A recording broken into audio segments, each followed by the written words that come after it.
नमस्कार दोस्तों, स्वागत है आप लोग का एक बार फिर से द आईआर शो में। तो दोस्तों, इस वक्त हम लोग बात करेंगे अफ़गानिस्तान की जो करंट सिचुएशन है और वहाँ से क्या लेटेस्ट डेवलपमेंट दिख रही है, उसके ऊपर हम लोग अपना बात करेंगे। चलिए दोस्तों, अपनी चर्चा को शुरू करते हैं। जैसा कि आप यहाँ स्क्रीन पे देख सकते हैं कि तालिबान क्राइसिस पे जो इस समय की जो लेटेस्ट डेवलपमेंट है वो ये आपको रिपोर्ट है कि at least 5 people killed at Kabul airport says witnesses. तो दरअसल दोस्तों हुआ ये है कि काबुल एयरपोर्ट जो है अब उस पर लोग एकदम से अफरा तफरी मच गई और लोग काफ़ी ज़्यादा संख्या में काबुल एयरपोर्ट पे पहुंच चुके हैं, क्योंकि लोगों ने दरअसल दोस्तों अपना पैसा जो था वो बैंकों से निकालना शुरू कर दिया था। जिसके बाद उन्होंने क्या किया कि अपने पैसे निकाल के वो सीधे सीधे अपना काबुल एयरपोर्ट पहुंच गया और जगह जगह पे जाके जो जिस देश जा सकता था वो उस देश अपना जाने की तैयारी में लगा हुआ। और इसी बीच क्या हुआ कि काबुल एयरपोर्ट पे भी तालिबान के लोग पहुंच गए और वहाँ पे कुछ फायरिंग्स हुई हैं और जिसकी वजह से 5 अभी मारे गए हैं आधिकारिक तौर पे। लेकिन दोस्तों ये आंकड़ा अभी काफ़ी ज़्यादा हो सकता है, क्योंकि जो वहाँ के जो विटनेसेस हैं उन्होंने ये कहा है कि कई लाशें उन्होंने गिरी हुई देखी। तो ये अभी बहुत ही एक दर्दनाक खबर है जो कि अफ़गानिस्तान से आ रही है। और इस सारी सिचुएशन के लिए मैं हमेशा कह रहा हूँ, कोई अगर ज़िम्मेदार है तो यूएसए है, जिसने अफ़गानिस्तान को फिर से उसी आग में झोंक दिया जिस आग में जो है वो पहले जल रहा था 20 साल पहले। तो अब दोस्तों इसके साथ ही साथ जो डेवलपमेंट्स हुई हैं उसमें ये हुआ है कि जो सब लोग जो मोस्टली जो सब लोग अपना अंदाज़ा लगा रहे थे कि Taliban begins hunt for young girls as sex slaves, कि अब तालिबान ने अपना जो जो कम उम्र की लड़कियां हैं उनको अपना जो है सेक्स स्लेव बनाने के लिए अपना एक शुरू कर दिया है एक्शन। और इनके इस एक्ट को जो है तालिबान ने बड़ी बेशर्मी के साथ जो है ये कहा है कि ऐसे जो एक्ट होते हैं वो प्राइज़ होते हैं फ़ाइटिंग के लिए। जो तालिबान के जो लड़ाके जो फ़ाइट किए हैं ये उसके लिए उनके लिए एक तरीके से प्राइज़ मनी है।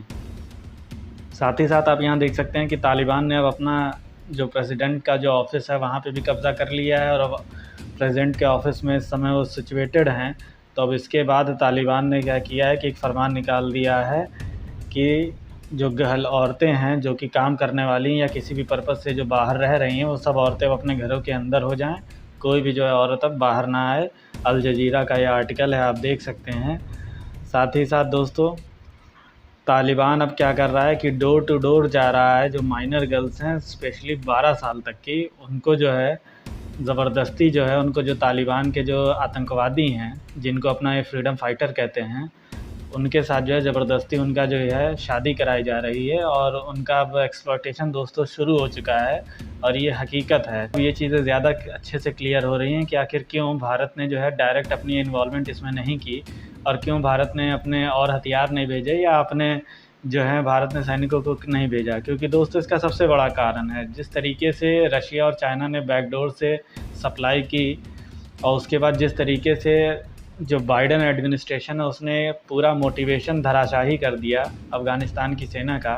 इस तरीके से उनका जो मनोबल था उसको गिराया कि वो खुद ही हथियार छोड़ छोड़ के भागने लगे। क्योंकि जो बम्बार्डमेंट जो एयर स्ट्राइक के ज़रिए कर रहा था अमेरिका, उसने वो एयर सपोर्ट भी हटा लिया अपना धीरे धीरे। उसके बाद खुद ही ऐलान करके कह दिया कि 30 और 31 अगस्त के बाद हम वैसे भी कोई भी एयर स्ट्राइक चाहे बम्बार्डमेंट नहीं करेंगे तालिबान के ऊपर। तो अब दोस्तों इन सब चीज़ों से बहुत ज़्यादा डिस्करेज हो गया उनका, क्योंकि आप ये सोचिए कि लगभग 3 लाख सवा 3 लाख की जो सेना है अफ़गान सेना जिसको ट्रेन किया गया था, उसने 50 से 60 हज़ार तालिबानियों के आगे जो है हाथ टेक दिए। आप सोच लीजिए कि अब उन्होंने सीधा सरेंडर कर दिया है। लास्ट जो आपके 3-4 दिन का जो दौर चला उसमें तो गोलियां भी ज़्यादा नहीं चली हैं, सीधे सीधे सरेंडर हो गया। जो गवर्नर्स थे डिफरेंट जो प्रोविंसेस के, उन्होंने सीधे सीधे सरेंडर कर दिया। काबुल में भी यही हुआ, सरेंडर हो गया सीधे सीधे। तो अब इन सब चीज़ों के लिए सबसे ज़्यादा कोई ज़िम्मेदार है तो बाइडन का सनकीपन, मैं इसको सनकीपन ही कहूँगा।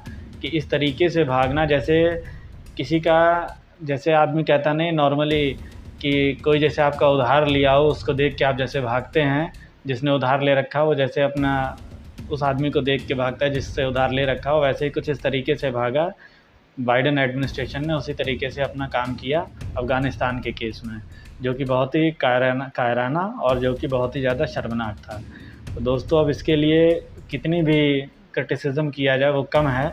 हालांकि क्रिटिसिज़म तो बाइडन का भी अपने जगह पे होने ही लगा है, जिसके ऊपर अभी हम लोग बात करेंगे। लेकिन इस दौरान इसी बीच खबर ये है कि अब इनके जो नया लीडर होगा अफ़गानिस्तान का, यानी नया जो राष्ट्रपति होगा, जो कि तालिबान के ही ओर से होगा, वो मुल्ला बरादर होगा। और मुल्ला बरादर को ही जो है इस समय प्रेसिडेंट बनाया जाएगा।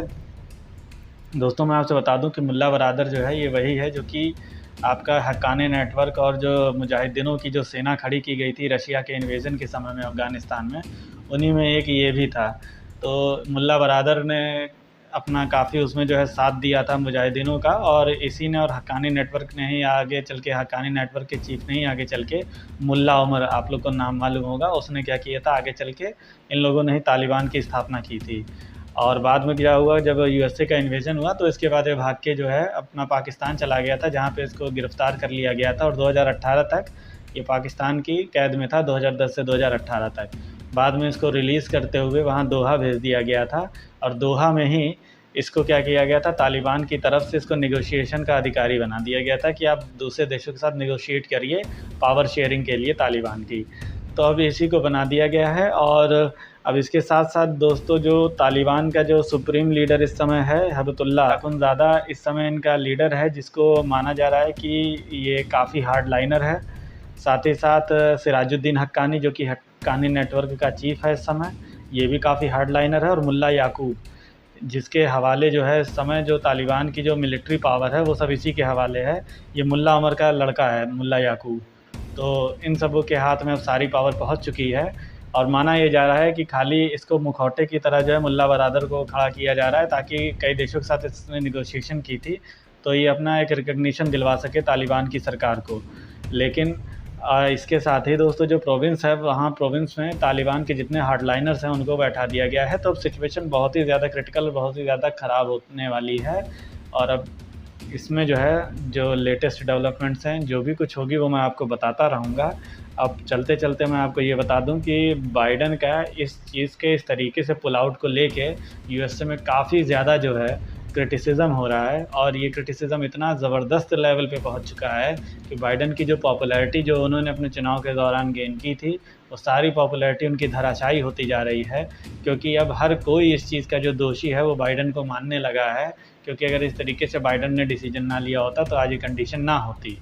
दूसरी बात कि अब बाइडन की पॉपुलैरिटी गिरने की वजह से अमेरिका में मिड टर्म इलेक्शन होने हैं 2022 में। मिड टर्म इलेक्शन का मतलब दोस्तों जैसे अपने यहाँ राज्यसभा का इलेक्शन होता है, वैसे वहाँ पे भी जो अपर हाउस जो है उनका सीनेट है, वहाँ पे जो है वो चुनाव होने हैं। और वहाँ पे आपको मालूम होगा कि 100 सीटें ही होती हैं, और इनके जो 50 प्रोविंस हैं, इन 50 प्रोविंस में से हर प्रोविंस की 2-2 सीटें होती हैं यूएसए में। तो अब वहाँ पे चुनाव होने हैं, और वहाँ पे माना जा रहा है कि अब ट्रंप की जो है पॉपुलैरिटी बहुत ज़्यादा बढ़ रही है, क्योंकि ट्रंप ने अब लोगों के बीच में जाके बताना शुरू कर दिया है कि किस तरीके से जो बाइडन है वो डिसीज़न लेने में बिल्कुल जो है अयोग्य हैं, और किस तरीके से उन्होंने पूरी जो है अफ़गानिस्तान की बुरी स्थिति कर दी, जो कि दोस्तों सही भी है। तो इसमें कहीं से कोई गलत बात नहीं है। तो अब ये माना जा रहा है कि अगर कहीं बाइडन को हरा दिया ट्रंप ने मिड टर्म इलेक्शन में, जो कि 2022 में होना है, जैसे 100 सीटों में से अगर कहीं 51, 52 या 53 सीटें हो गई, एक सीट भी अगर ज़्यादा हो गई 50 से ज़्यादा, तो आपको मालूम है कि कोई भी प्रपोज़ल है तो उसको सीनेट से पास होना ज़रूरी होता है अमेरिका में। तो कोई भी, चाहे बजट हो, चाहे किसी देश पर आक्रमण करना है नहीं करना है, ये सब चीज़ें पास होती हैं बाकायदा वहाँ से, सीनेट से, उनके अपर हाउस से। तो अगर ऐसा कोई भी फैसला रहेगा तो उसको पलट के रख देंगे ट्रंप। तो इस तरीके से ट्रंप बिना राष्ट्रपति बने भी बाइडन को राष्ट्रपति की शक्ति से एक तरीके से विहीन कर देंगे। तो इसलिए बहुत बड़ा सेटबैक साबित होगा, और अब देखना है कि ये कितनी बड़ी मुसीबत बन के आता है बाइडन के लिए, क्योंकि ये बनना भी चाहिए। जिस तरीके से इन्होंने दोस्तों ये काम किया, ये हिस्ट्री जो है, जब भी बात होगी तो हिस्ट्री में बाइडन का नाम उस समय लिया जाएगा, जिस तरीके से जो है काम किया गया अमेरिका के द्वारा डिप्लोमेटिक स्तर पे और अपनी पॉलिसी के डिसीज़न के तौर पे, जो उन्होंने अफ़गानिस्तान को लेकर किया।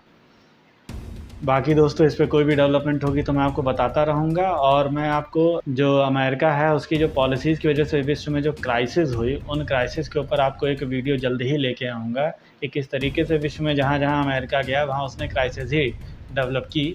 तो इसके ऊपर मैं एक आपको वीडियो लेके आऊँगा जल्द ही। तब तक दोस्तों स्टे ट्यून्ड। बाकी दोस्तों वीडियो को लाइक करना ना भूलिएगा, शेयर ज़रूर कीजिए, जिन्होंने सब्सक्राइब ना किया सब्सक्राइब करें। थैंक यू दोस्तों, thank you for watching the video. जय हिंद, जय भारत।